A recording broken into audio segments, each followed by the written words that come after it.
Hello everybody and good evening. Thank you for joining us on this lovely Tuesday evening as we are studying together Pirkei Avot, chapter 4. If you have a Pirkei Avot, this would be a great time to grab it. As well, we'll be sharing the screen, and today we are studying chapter 4, continuing the famous words of Rabbi Mattia ben Harash. Okay? Rabbi Mattia ben Harash, who we spoke about yesterday, and yesterday we saw his very powerful statement of how we should always initiate hello. We should always initiate apologies. Never wait for the other party to come first.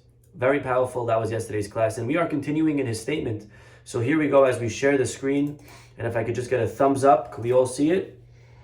Beautiful. Here we are in the middle. In this version that we're using on the web, it's the middle of Mishnah 15 Tetvav. If you're using a hard copy, it's Mishnah 20, Mishnah Chaf. Continues the Mishnah. Well, let's just start from the beginning of the statement. Rabbi Mattia ben Harash Omer, Heve Makdim Bishlom Kol Adam. Always initiate greetings to people. And here we go, new material for today.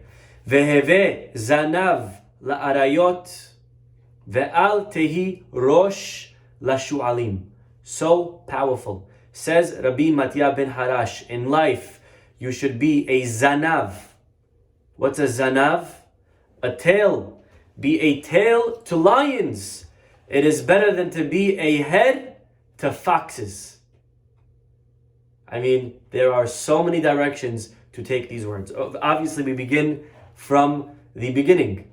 The beginning is always the pshat. On a simple level, Rabbi Mattia ben Harash is teaching us, you are who your friends are, and it is much better to be a tail to lions. Lions refers to people of stature, people of status, people that are righteous, tzaddikim. Better to be a tail to those people than to be a head, but to foxes. Because if you're hanging out with lions, you will become a lion. Even if you're a tail, but slowly you will become like them. We are influenced by the people that we hang out with. Better to be a tail to a lion than it is to be a leader, but to fools. Lion, you will learn from the other people, and therefore they will rub off on us. We will learn from them, we will grow.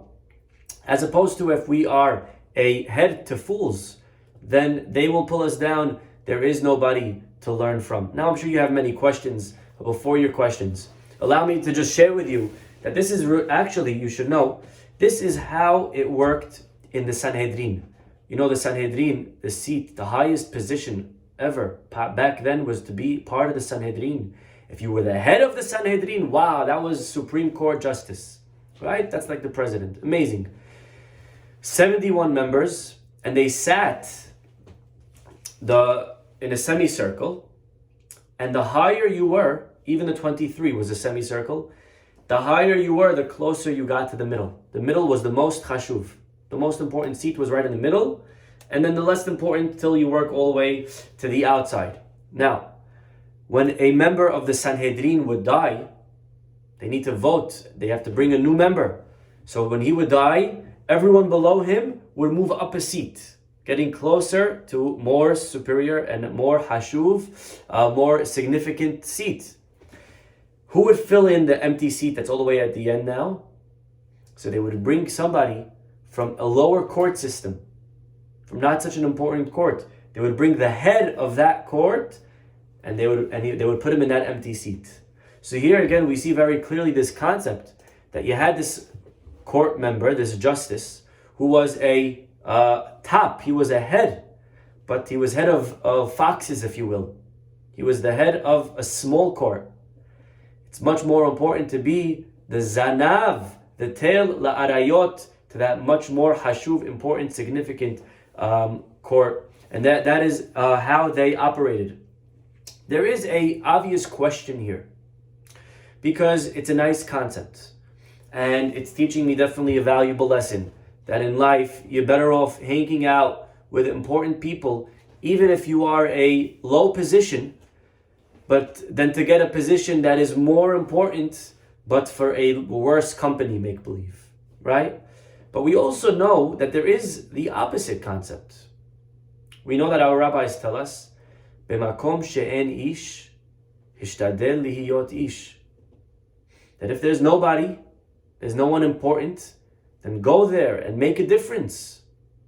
How many times we find stories of rabbis in the Gemara or in more recent years that they were told by their Rebbe, listen, here you'll just be another person.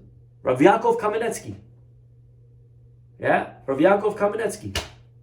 He applied for a position in different yeshivas in Europe. Anyways, it fell through, it didn't work out. And part of the agreement, if you're avrech in the kollel back then in Europe, was that you needed to go do a certain amount of fundraising for the kollel. And Rav Yakov Kaminsky was ready to go to America to fundraise and to do his job. And his Rebbe told him, I give you a bracha that you should find a position and become. And Rav Yakov Kaminsky said, but Rebbe, I don't want to leave over here, the world of Torah. I don't want to leave here. I don't want to go to America. And his Rebbe said, here, you're just another one of 1,000. In America, you will make a difference. And he sent him, and sure enough, Rav Yakov Kaminsky became the leader of America. I mean, that is a powerful concept. So how can you tell me it's better to be a zanav la'arayot and not a rosh l'shu'alim? But over here, he did the exact opposite. He went to be a rosh l'shu'alim. He came to America to be a head of, but there is truth to that. If you take a flashlight and it's dark and you play the flashlight, you see. But if you take the flashlight and you're showing it off in the middle of the day, you can't see it. You take a rabbi, you take a person that's able to accomplish, you take somebody that's active. When they're amongst other people that are active, there's very little that they can accomplish. When you take them and you put them in the middle of the darkness, where there's nobody else, they could shine, they could glow, they could flourish, they could accomplish, they could thrive.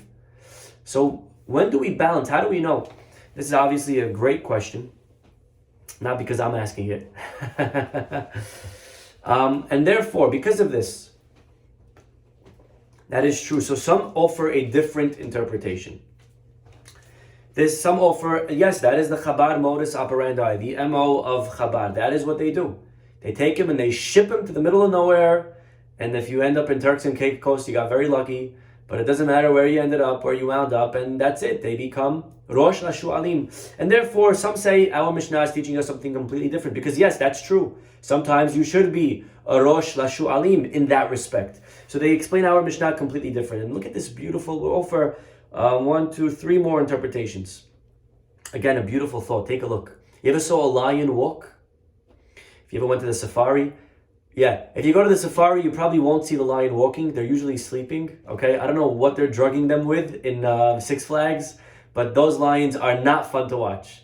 But if you watch a real lion, where is the lion's tail? The lion's tail is up. You ever saw a fox walk? Not only is the fox's tail down, but even his head is down. You ever saw a fox? He's down, right? Very sneaky. The lion's tail is up. The fox's head is down. And maybe the message, says Rav Chaim Volozhin, I heard this actually. You want to see, like, Yishtabach Shemo. I was talking to somebody today, a colleague of mine, a rabbi, superior rabbi actually, and they shared with me an interesting thought on a Mishnah in Pirkei Avot. I said, I teach Pirkei Avot, I would love to hear an interpretation. And they said, okay, I'll give you an interpretation on the Mishnah of Heve Rosh Zanav la'arayot, and don't be a Rosh LaShu'alim. I said, well, talk about coincidences. That's the Mishnah we're up to tonight.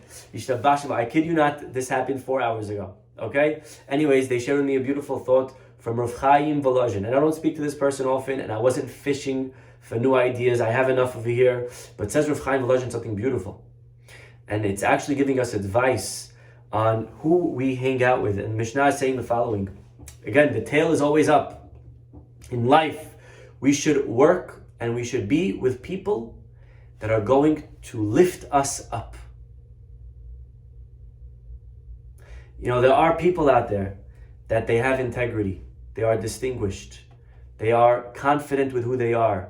They are very secure. You go there, they're not threatened by you. They're very happy to see you succeed. And they will lift you up. They will give you an opportunity to shine. And there are some people that are like foxes. They want all the kavod for themselves. They want all the glory. They don't want you to have any fame, any idea of yours, they make it theirs. You're working for somebody, you have a great idea. The boss says, or the person, your manager, is a great idea. And they tell it to the boss in their own name. Right? Such a person, such a fox. They make sure to keep everybody down. And therefore the Mishnah is telling us, better to be with people of integrity, who even if you're a tail, they will lift you up, like the lion's tail. And they will allow you to do, they will allow you to accomplish, they will allow you to grow. There are people though who are petty. And even if you are at the head of the company, even if you're at the head of the group, they don't want you to succeed and they will pull you down like the fox's head. An amazing, again, another interpretation, very practical. We could all apply it in our own areas of life. There is another thought, number 3, and that is as follows. Sometimes in life, many times in life, we enter a dilemma. And we are not sure what is the right thing that we should do. And more often than not, we will find that sometimes the right thing to do will actually hurt us. And the easy way out is just to do the wrong thing, and no one will know, and it's easy, and I will be able to remain, right? And this again applies in many areas in life, in business, right? We could do something that's a little bit not so honest, but we will have an easy way of supporting our family by this.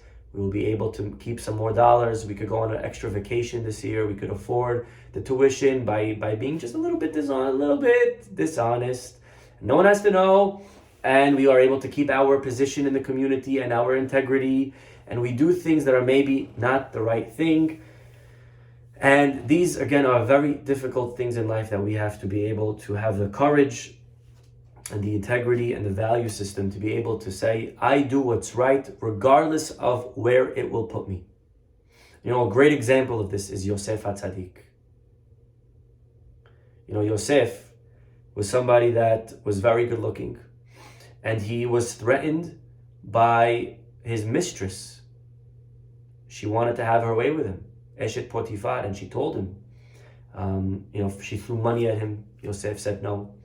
She threatened to put him in jail. Yosef said no. She threatened to kill him. Yosef didn't care. Until finally, the Pasuk tells us she grabbed him one day, and Yosef was about to commit the sin, and he lets go, and he knows what's at stake. He knows that when he runs out of that house, there's potential danger, because she's gonna be afraid that he's gonna tell on her. So what do you do if you're afraid someone's gonna tell on you? You tell first, right? Like my kids. They both running. Benny hit me. Michael hit me. Whoever tells daddy first, obviously the other one is guilty, right? That's how the little kids think. And that's what Eshet Potifar does. She goes out and she tells on him. And Yosef could have easily done the wrong thing, but he would have been a free man. No one would know. He would have remained in the house. And that would have been the easier choice. And our rabbis tell us, you want to know what choice to make in life? It's better to be a zanav la'arayot. Picking the correct choice, even if it will lead that you will become a zanav, even if it means that you will become a tail, even if it means you'll lose your reputation, even if it means you're going to get thrown in jail. But you're doing the right thing. You're following the ari. You're following the path of the morally righteous. That's better than to be a rosh. It's better than if you're going to be on top. But the way you got there was through shu'alim. If the way you got to the top was by being a fox, was by being dishonest, it's not worth it. Again, this requires a lot of yirat shamayim to be able to say, I don't care what will happen to me, I will do the right thing. Finally, the final interpretation that I would like to share with you on this Mishnah is as follows. You know, in life, we're always looking to grow. We're always looking to change. We're always looking to better ourselves. But there's one condition in order to do all of that. If we want to grow, we need to have one thing, and that is to be honest with who we are. We will never grow if we are justifying our wrong ways. So long that we think we are God's gift to the world, So long that we think there's nothing wrong with what I'm doing. So long that we're gonna, and let me tell you something. There are a lot of people that are very good at rationalizing their life. And there are many ways Yetzer Hara could get us to do it. One way, we discussed many times, is to tell us things like, it's not really Asur. That's so wrong. Come on. Yeah? But there's another very powerful Yetzer Hara. You know what that is? There are so many worse people than you. I'll give you an example. Okay?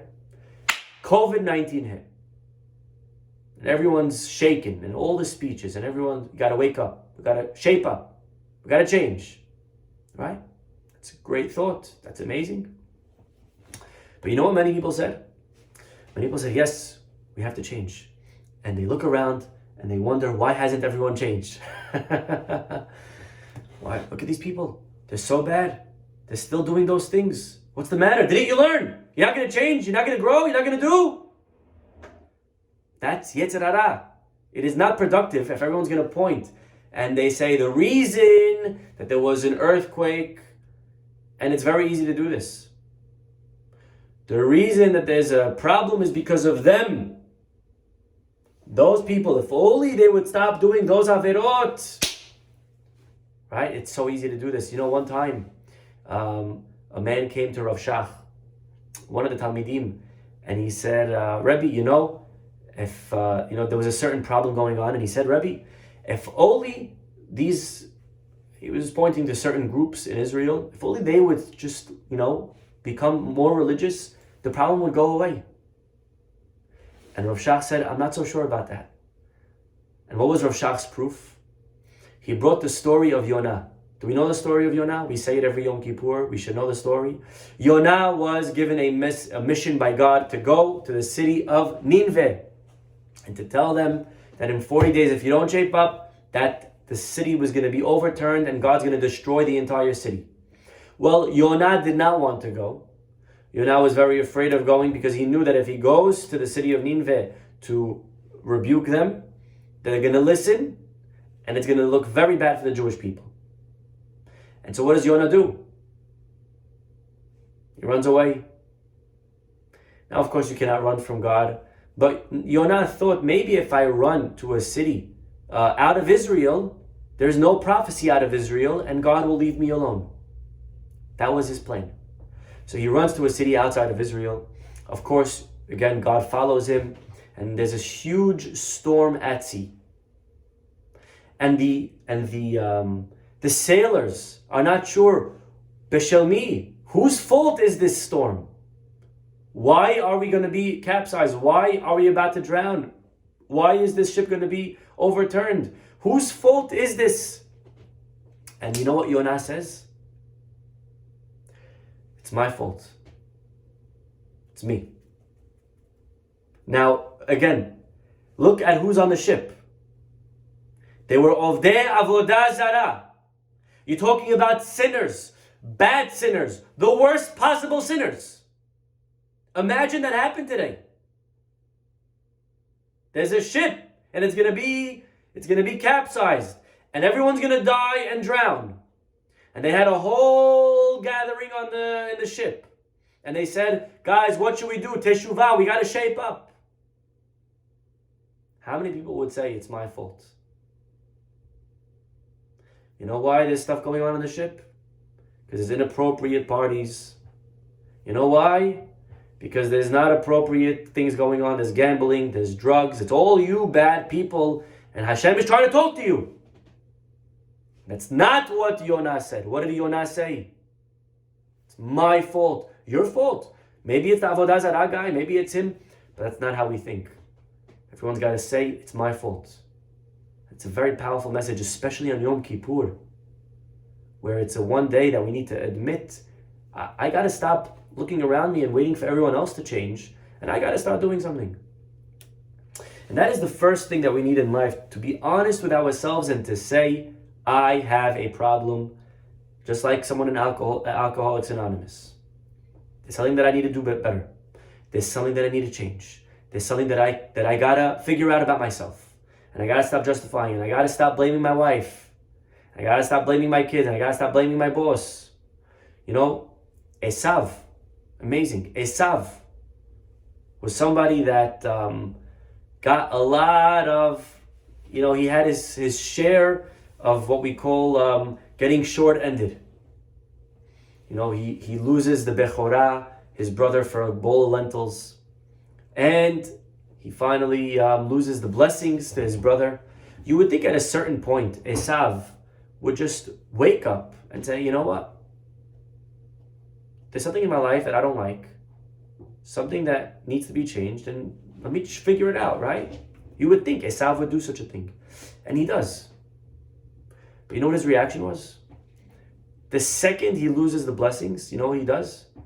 Pasuk tells us that he goes out and he gets married to somebody else. Why is Torah telling that to me? Who cares? But the answer is that was Esav's problem. Even after his whole life was upside down and everything going the wrong way, he still couldn't say, it's my fault. Who does he blame? You know why my life stinks? I'm married to the wrong girl. It's my wife's fault. If only I had the right wife. And he goes out, and this is the sad story of Esav, never taking responsibility. And to admit that we have a problem, to accept who we are with our flaws, and it could get very ugly. It could be very ugly. You know what? I want to tell you something. I think a lot of people in Corona realized who they are. A lot of people realized who their spouse is. I think a lot of times in the year we don't like to look into the mirror of who we are. We like to see how we look. We don't like to see who we are, because sometimes we're afraid of what we'll see. We're afraid of what we'll find out. There can be something very ugly and nasty down there, and so we try to just never look.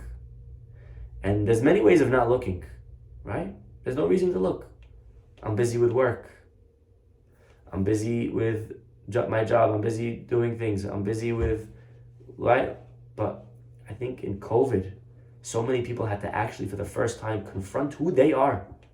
There was nowhere to run to. There was no work to run to. Work was closed. There was no sports to run to. Sports were closed. There was no restaurants or double dating or friends to run to. Everything was closed. And the first time in their life, they're realizing this is something that this is nasty. They realize who their spouse is. This is nasty. Right? How many problems, shalom bayit? How many depression, has v'shalom, was going on? Frightening things. And it could be very ugly, realizing the truth about ourselves. But our rabbis tell us that the only way to become an Ari, the only way to become an Ezet, right? What's an Ari? When we speak of a lion, someone strong, our rabbis tell us someone who is strong is someone who's kovesh et yitzro. The only way to conquer who we are is to be a zanav, to be honest with ourselves, to realize I am a tail, I am disgusting. This is it. And nothing to be ashamed of. Because guess what? We were all born with ugly things. And it's our job to work on ourselves. Again, it takes a lot of self-esteem to be able to do this. If we don't have a strong self, we don't want to see how bad we are. Right? And maybe this is how it connects. So anyways, the statement is, better to become a lion, we need to sometimes feel like we are a tail. Velo rosh leshu'alim, but if we're always going to use the fox's way, the shu'al's way, the yetzer hara, who is so shrewd, he's so cunning, his way is to make us always feel like we're a rosh, like we are on top, like we're perfect, like I am good, there's nothing wrong with me, there's nothing that I need to change. This was the difference between Yaakov and Esav. Esav viewed himself perfect. The pasuk says that Rivka took Bigdei Esav bena hagadol, and she gave it to Yaakov bena hakatan. She took her son Esav, the older one's clothing, and she gave it to Yaakov, the younger one. And asks Rav Chaim Shmulevitz, don't we know that Yaakov is the younger one and Esav's the older one? Why do you need to tell me? And the answer is, the pasuk's telling us, why does Rivka choose Yaakov over Esav? Because Esav goes through life that he's a gadol, that he is mature, ready, made, perfect, nothing that I need to change. That's his name, Esav Asui. That's it. He's made. He's good. He's good. Nothing wrong with me. Yaakov goes through life. I'm a katan. I have a lot to learn. I have a lot to change. I have a lot to grow. Again, we need a lot of courage to be able to admit it. To be able to say, I'm a zanav. But that's the only way to become an ari. So long that we think we're a rosh, we will remain a shu'al. We will remain a sav our entire lives. Such a powerful concept. And maybe, again, this is the first statement of Rabbi Matya, because we always have to ask ourselves, well, how do these two statements connect? Rabbi Matya ben Harash begins to always give hello to other people and be a zanav arayot, be a tail to lions. Again, what's the connection between these two statements that seem to have nothing in common? But maybe they both, again, have to deal with self-esteem. Because to be able to say hello to everybody is not such an easy thing. If I'm always insecure with who I am, if I'm always worried about wanting to receive a compliment because I want people to tell me how cool I am because I'm really very lacking and I need people to build myself and to lift me. So I need others to tell me hello. So for me to say to others hello takes a lot of confidence. And so does the other half. And the both of these, they go hand in hand beautifully. And may we be zocher to keep all of these different interpretations. Again, just to recap one more time, somebody asked me the other day, Rabbi, you give such a beautiful class, but could you just recap at the end in 1 minute, maybe just the ideas, because there's so many and we forget. So again, on a simple level, we should be a zanav la'arayot, better to be a tail of a lion. Again, hang out with lions, with people of stature, even if it means you're going to be a nobody, because at least we will learn from them. We will grow, as opposed to being the head of fools. We will learn from them and we will become foolish ourselves. Another interpretation is to hang out with people that will lift you up, that will make you and allow you, give you the room to grow and to develop as a person. And that is true in all relationships. To be with friends, some friends, they will not allow you to grow or to change because they're afraid if you change and you become more religious, then now, and you're better than us and this and that, and they won't allow you to, they won't give you the room to breathe and become who you need to become. And that's not a healthy relationship either. Better to be with people, even if it's a tail, but if it's a lion's tail is up. Be with people that will allow you to shine. Don't be with foxes, even if it means the head, because at the end of the day, the head of a fox is very low. Number 3, do the right thing. Even if it means to become a zanav, even if it means you will have to suffer certain consequences. But if it's the right thing, if it's the way of the lion, then do it. Eventually justice will be served. Don't do the wrong thing if the way to even if it will lead to us being on top.